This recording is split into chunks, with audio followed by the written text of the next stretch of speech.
Hey folks, welcome back to the Leeds Gamer. A little bit of local news now, certainly local to me. And this has come as a massive shock that my local football team, FC Halifax Town, who currently play in the National League, have just ended up losing their manager, and he's left to join Morcambe, who have just gotten themselves relegated to the National League North.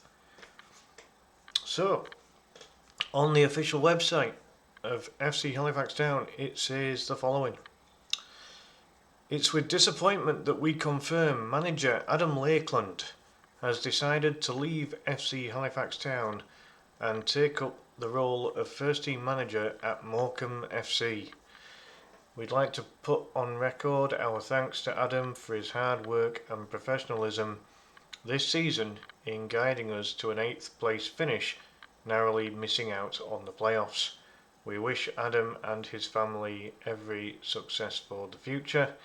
The club will commence its search for a new manager to ensure a swift but positive appointment. Now, as you can see in the bottom right corner there, you can see that before this was announced, there was an end of season event where the fans had the opportunity to go and see now former manager Adam Lakeland and the players on Friday the 1st of May, which is obviously tomorrow. I would imagine that the event will still go on, but it will not be with a manager. The players will probably turn up for it, I would imagine, but no, it's quite a surprise that a manager would drop down a division. I mean, Morcambe, not that long ago, have had, experience of being a club in the EFL, but they were on the verge of not existing until a very last minute takeover occurred, and they were able to actually complete this season, but got relegated in the process. Adam Lakeland's only been the manager of Halifax one season. As it mentions in the statement there, he was able to get 8th place in the National League, which is just one place lower than the playoffs that they have in that division. And I did a bit of research on all of this because it's felt to me that in recent seasons, Halifax have been there or thereabouts. They've made themselves into a very established National League club. And in the last 9 seasons, since they got promoted back from the National League North back into the National League, their positions have been 16th, 15th, 6th, 10th, 4th, 11th, 7th, 6th, and this season just gone 8th. Apart from the first 2 seasons, after getting promoted back again, they've always been a top half team. And in terms of the playoffs, they've been in those 1, 2, 3, 4. They've been so out of 9 seasons, they've been in the playoffs 4 times, and narrowly missed out on this one. I mean, the season where they finished 4th, very unlucky not to get promoted that season. But this is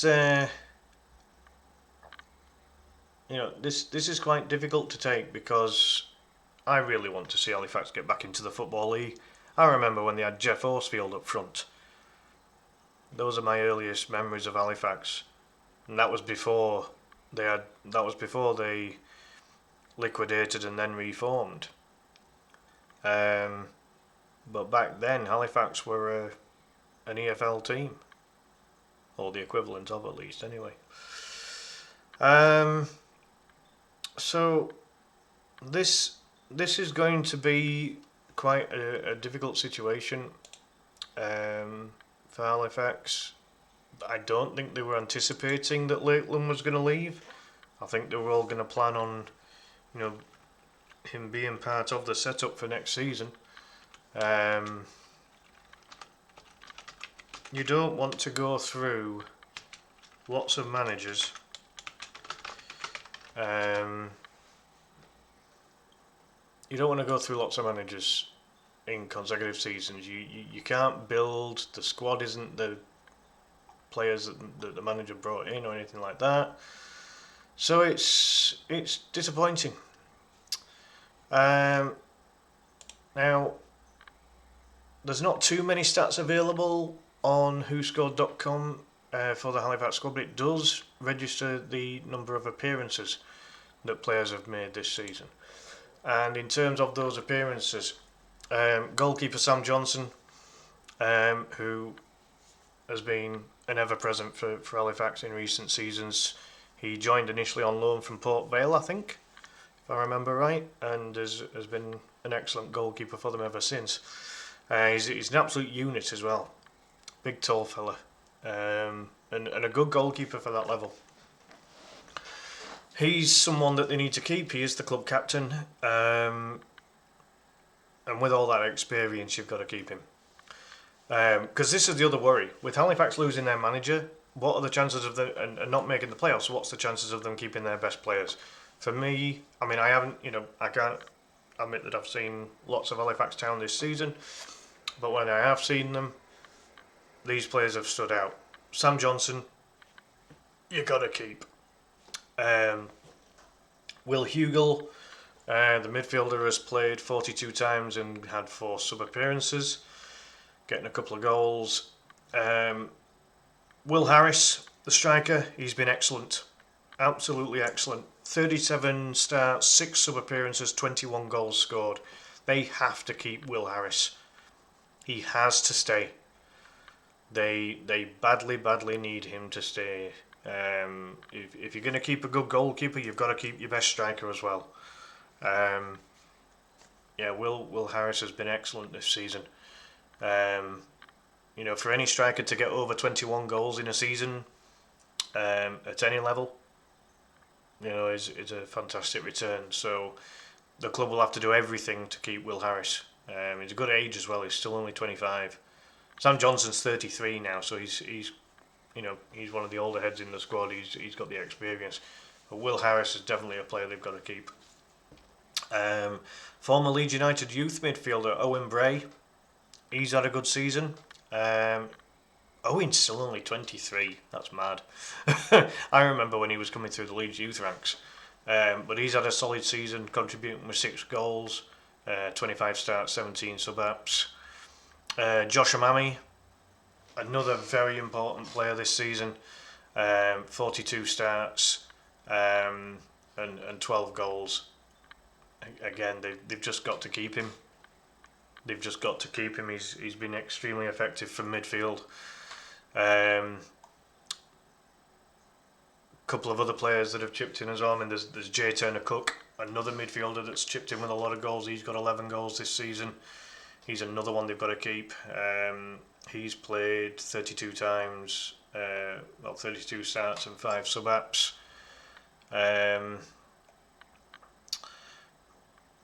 That's all your main goal threats. There's been a handful of other players that have chipped in as the season's gone on. But for me, you've got to keep all those I've just mentioned, because they've been crucial to providing the goals this season. And then if you can develop your goal scoring threat even further, then you've got a real good chance. A lot of goals get scored in the National League. You've only just got to look at the likes of Rochdale and most importantly York, who have absolutely destroyed the goal scoring charts this season. All of those players I've just mentioned have been crucial. As I say, a few others have chipped in with some goals as well. As I say, Owen Bray got 6. David Cower, he's looked quite useful at times. He got 5. Jay Turner Cook from midfield, he got 4.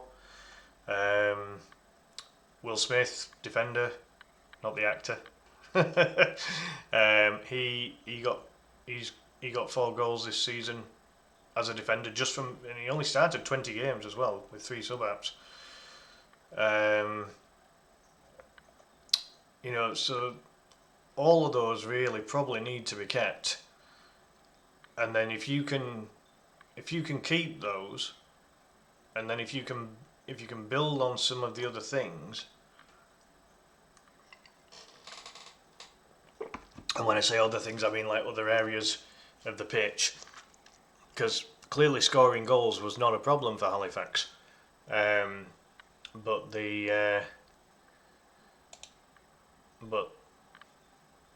maybe keeping some of them out was possibly part of the problem. When I look, if we go through some of the results here that Halifax have had, so if we look past the pre-season friendlies, I mean, again, it was a pretty positive pre-season in terms of just getting good results. I know it's only friendlies, but you build a winning mentality. And it didn't necessarily start so good. A bad loss there against Braintree, 3-0, was away, but still not good. Losing to Wealdstone, who I think finished very low. It wasn't an amazing start. Not many wins. Got a good win against Boston and Yeovil.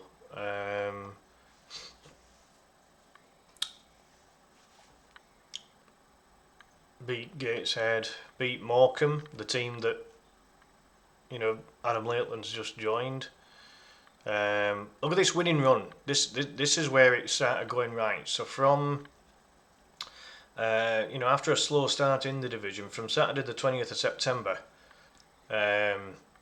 this is where it all started looking really positive for a little while, wasn't it? 1, 2, 3, 4, 5, 6 consecutive wins, albeit 5 of them in the league. So those 5 wins would have propelled Halifax up the table at the time.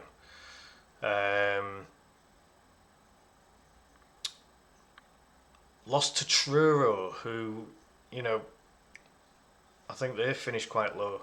I remember I watched this match. I might have even done a watch along on it. It was Leeds United versus Leeds United under 21s versus Halifax Town in the National League Cup.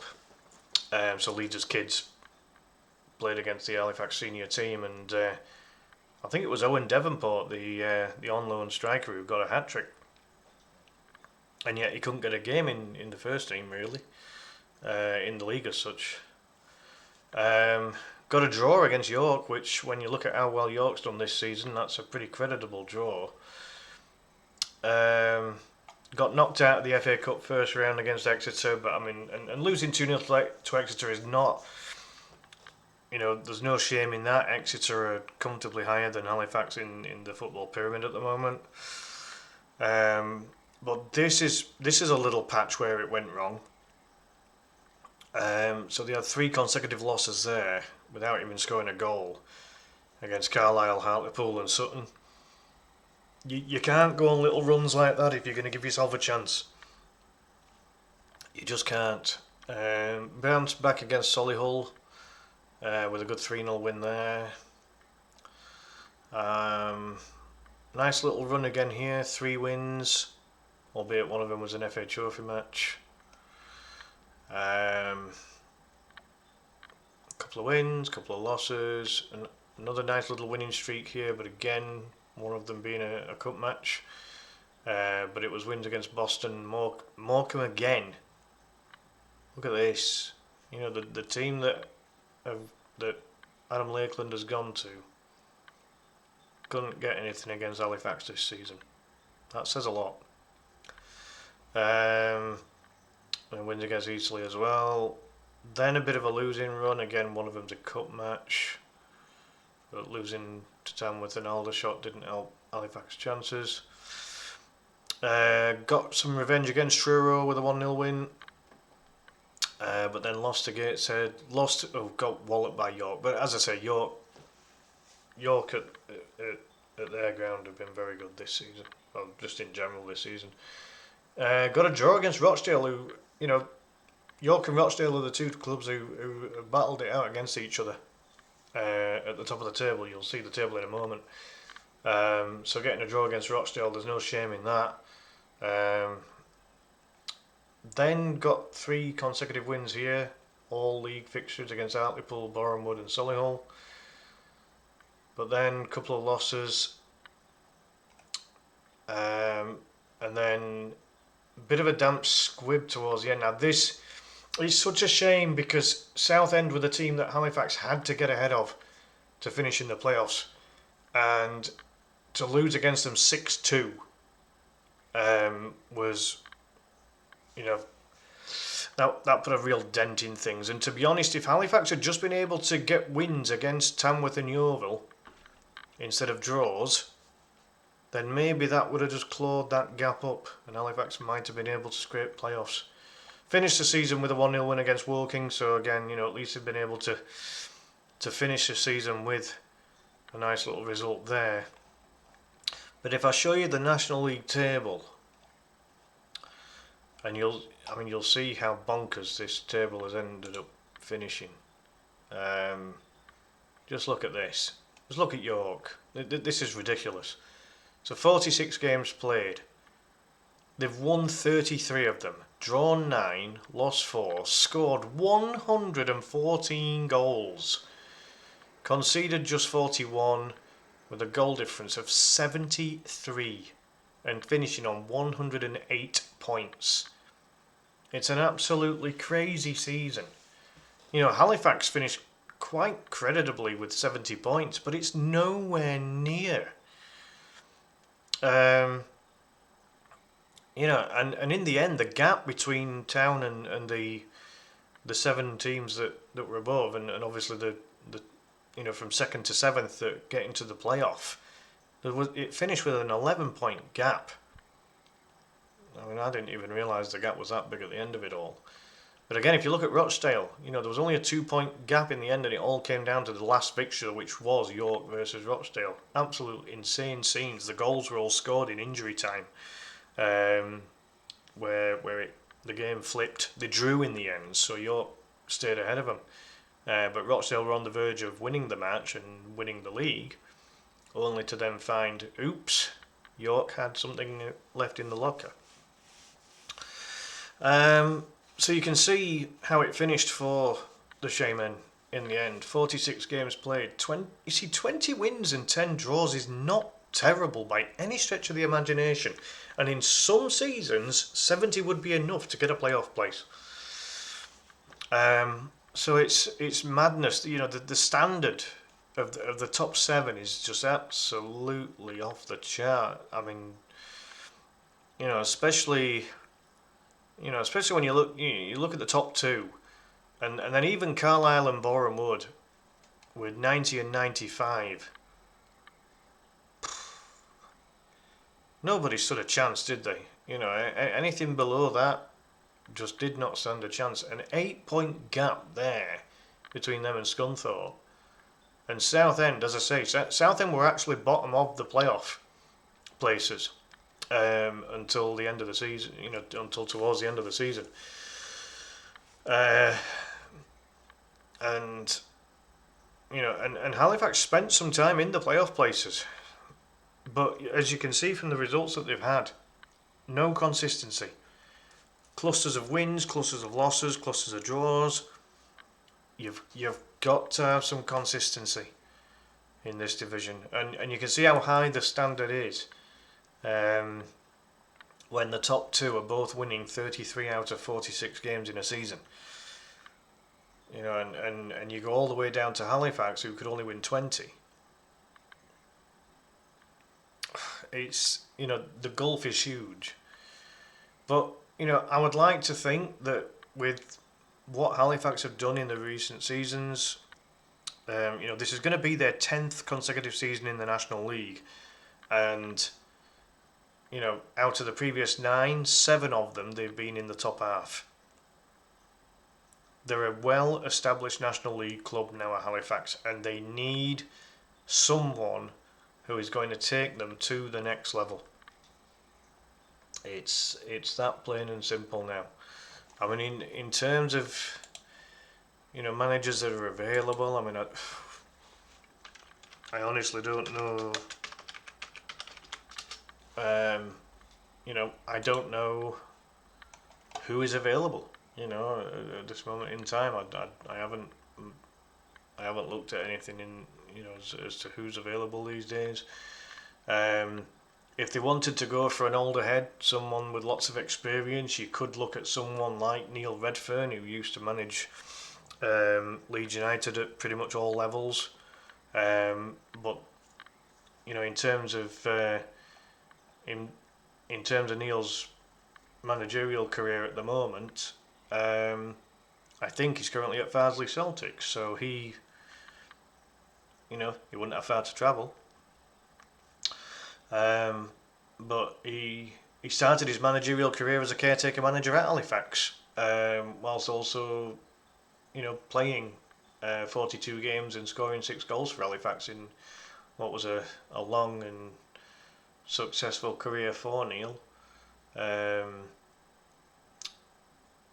He grew up a Leeds fan, and was a very good youth coach at Leeds.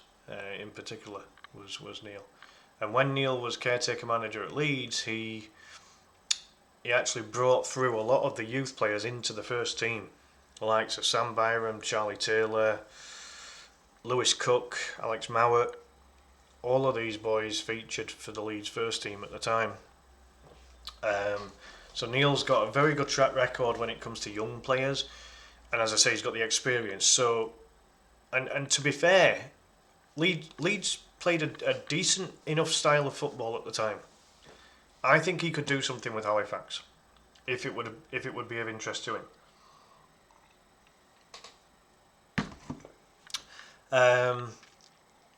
If they wanted to look for someone younger and maybe give them a start in professional management, Leeds do have some very decent young coaches at the moment. If they wanted to go down that route and approach them, as far as the Leeds youth coaching setup's concerned, you've got the likes of Scott Gardner, Johnny Howson, and Aaron Lennon, who have all coached the Leeds Academy teams at some point this season. They all had fantastic playing careers, and they'd bring a lot of energy and a lot of enthusiasm, I think. So that would be another option. Or maybe they look to someone that's done a lot of managing in the National League. I genuinely don't know who's available. I mean, if I just do a bit of a search here,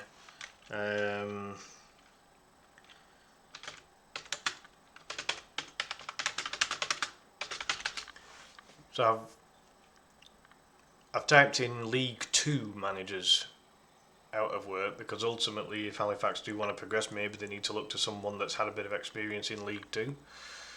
Well, that hasn't come up with League 2. Oh, here we go. Lower League football managers out of work. As of April 26, several managers with lower league and EFL experience are currently available or linked with moves, including former EFL promotion specialists and National League such as Luke Garrard, Daryl McMahon, and Dave Challoner. I remember Dave Challoner was, if I remember right, was a player at Tranmere, and he had a beastly long throw on him, if I remember. I think he was a centre back by trade.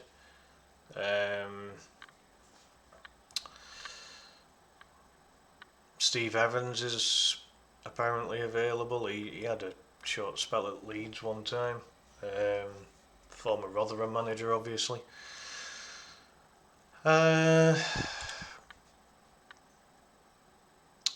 Says here that Sam Ricketts, formerly of Shrewsbury Town and Wrexham, he's available. I mean, I think Sam Ricketts had a pretty good EFL career, didn't he, as a player.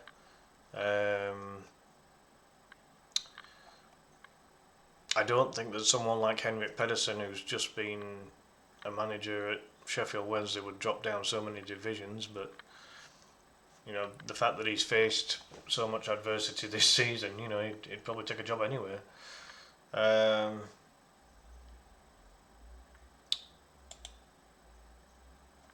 Just looking into it a bit more here. See, this link's just got all of the ones at the very top. You know, the very top level.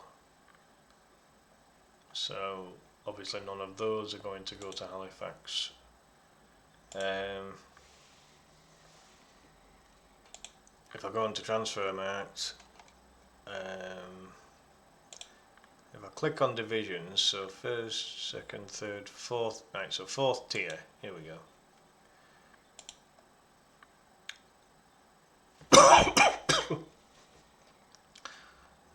So you've got the likes of Wayne Brown, who last managed Colchester, Troy Deeney, former Watford striker, he last managed Forest Green. Jimmy Phillips, he's in the older bracket now, he last managed Bolton Wanderers. Dean Lewington has been a caretaker manager, but I mean he was last linked with Milton Keynes Dons. I think he was player manager there, if I remember.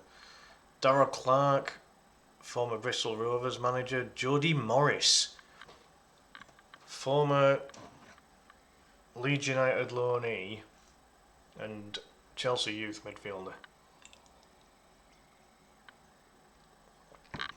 Christ, that'd be an interesting one. He last managed Swindon. Kevin McDonald, who last managed Bradford City. Someone called Frank Fahrenhorst. That doesn't sound English. Well, he last managed the Stuttgart second teams. I don't think he'd come down to National League somehow. Albeit they obviously play in the fourth tier of German football. Scott Lindsay, he last managed Crawley. Richard Hall last managed Colchester. So there's two former Colchester managers on this list. I'm trying to avoid all of the foreign ones because they'll probably just stay abroad. Quite a few German ones on this list. Matt Sadler, former Walsall manager. Sadler had a decent playing career in the EFL. Brian Laws, I mean he hasn't managed for a long time though according to this, and he's 64 years old now. But he was a successful manager at Scunthorpe for a long time. Nigel Adkins, again he's had a pretty good managerial career in the EFL. He last managed Tranmere. I mean this is going ambitious. You know, you're looking at managers that have just recently managed in kind of League 2 level. But if Halifax want to progress and go up a level, it might be what they've got to try and look for. Well, there's a lot of criticism from the Halifax fans that the owner David Bosworth just does not spend enough money. Now, I mean, the thing is, he might not have enough money to spend, and if he doesn't, then he needs to try and sell the club to someone who can pump some money in, or at least try and attract some investors. You've got Andy Crosby as well, who last managed Tranmere as well, ironically. So yeah, even just on that first page on Transfermarkt, there's a handful of managers that have they've got experience, and with a club with the stature of Halifax, maybe they could attract someone of this kind of stature. If I just briefly go on to the fifth tier, which is the National League, Martin Allen, Graham Hyde, John Pemberton, God, he was on Leeds' books as a player a long time ago. Danny Lowe, Richard Money, Brian Hughes, Craig Hignett, God, he was on the Leeds playing stuff at one point for a short time. Keith Hill, Dean Keats, Andy Bishop, David Unsworth. God, he played in Premier League for a long time. You know, so some of those names that basically have last managed in the 5th tier of English football, maybe look to some of them. You know, there's some good experience in there, but it's whether you want to go with someone that's experienced or do you go for a young up and coming manager. That's something Halifax are going to have to figure out. But I'll leave it there, folks. God, I didn't realise I'd be on this one half an hour. But yeah, if you're a lower league football fan, Jack, I have a feeling you might see this one. He's a Worthing fan. Worthing get to play Halifax this next coming season after they got promoted from the National League South. So, you know, what's your thoughts on this one? And, you know, who do you think would be a potentially good manager for Halifax to try and get? But yeah, in the meantime, folks, I'll leave it there.